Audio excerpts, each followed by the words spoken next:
আজকে তোমাদের জন্য নিয়ে এসেছি একটা ভীষণ সহজ স্টিক চিকেন স্টার্টারের রেসিপি। এটাকে তোমরা স্টার্টার বাদে পরাঠা, চাউমিন সব কিছুর সাথেই খেতে পারো, বেশ ভালো লাগবে।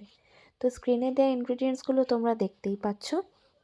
আমি প্রথমে মাংসটাকে ভেজে নিয়েছিলাম কর্নফ্লাওয়ার আর ডিম দিয়ে এবং ভিনিগার দিয়ে ম্যারিনেট করে রেখেছিলাম 1 ঘন্টা।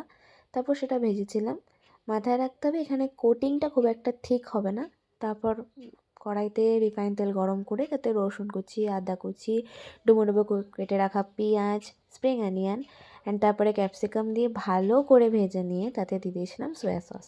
এরপরে ভেজে রাখা মাংসগুলো অ্যাড করে বেশ কিছুক্ষণ ভালোভাবে ফ্রাই করে নিতে হবে এবং শেষে টমেটো সস এবং শেজওয়ান সস দিয়ে ভালো করে নাড়িয়ে নিয়ে মিক্সড করে নামিয়ে নিতে হবে। এটা কিন্তু খেতে বেশ ভালো হয়, তোমরা ট্রাই করো, জানিও কেমন লাগলো। আজকের জন্য টাটা।